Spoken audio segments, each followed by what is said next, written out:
संसारभरि नै एउटा मान्यता छ, महिलालाई बुझ्न कठिन हुन्छ। साँच्चै भने केटीहरू कम बोलेर धेरै कुरा भन्छन्। पुरुषले महिलाका कुरा केवल बोलीबाट मात्र बुझ्न सक्दैनन्, उनीहरूको व्यवहार पनि बुझ्नुपर्ने महत्त्वपूर्ण हुन्छ। महिलाले यौनिक चाहना पनि शब्दमा व्यक्त नगर्ने एक अध्ययनले देखाएको छ।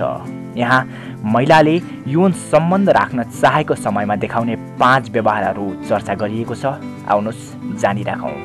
नम्बर 1, महिला अनपेक्षित रूपमा तपाईको शरीरको समित्यतामा आउन खोज्छन् वा तपाईलाई छुने बहाना खोज्छन् भने बुझ्नुहोस्, उनलाई यौन चाहना जागेको छ।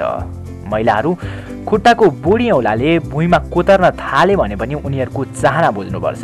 कतिपय स्त्रीहरू च्याटमा त्यस्तै खालका साइनहरू पठाउने वा फोहोर कुराहरू गर्ने गर्दछन्।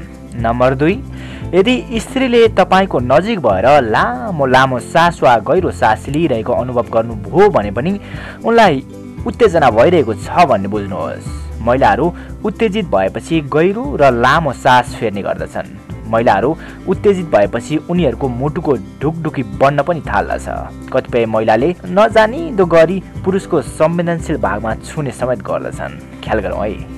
त्यसैगरी नम्बर 3, यदि कुनै पनि स्त्रीले तपाईसँग एकान्त होस् भन्ने चाहेको अनुभव गर्नुभयो वा धेरै समय तपाईसँग बिताउन चाहेको बुझ्नुभयो भने पनि उनी के चाहन्छन् भन्ने कुरा बुझ्न कठिन छैन, हैन त? नम्बर 4, स्त्रीले शारीरिक सम्बन्ध राख्न चाहेमा उनीहरूको शरीरमा पनि परिवर्तन देखिन्छन्। अधिकांश महिलाहरूको अनुहारमा पनि यो चाहना भएको कुरा रङको परिवर्तनले झल्किने गर्दछ। अनुहार रातो हुने वा तापक्रम बढ्ने यस्ता सामान्य लक्षणहरू देखिने गर्दछन्। र अन्त्यमा नम्बर 5, यदि तपाईसँग रहेकी स्त्रीले तपाईलाई अङ्गालो हालिरहेको समयमा आफ्नो शरीर गरौँ भए जस्तो गरी कम्मर वा अन्यत्र हात राख्छिन् भने बुझ्नुहोस्, उनलाई तपाईसँग संसर्ग गर्न मन छ। अझ स्त्रीले तपाईको ओछ्यानमा बसेर कस्तो नरम ओछ्यान आहा भन्दै त्यसमा पल्टिने जस्ता व्यवहार गर्न थालिन् भने बुझ्नुहोस् उनी के चाहन्छन्, है त? विशुद्ध समाजका गतिविधिहरूलाई संसारको माध्यमबाट दुनियाँको कानसम्म पुर्याउने यी क्रोटे तपाईँलाई कस्तो लाग्छ कुन्नी?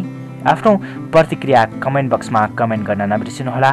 साथसाथै यी क्रोटेलाई लाइक, सब्सक्राइब, सेयर गर्न नबिर्सनुहोला। हामी फेरि आउनेछौँ। धन्यवाद।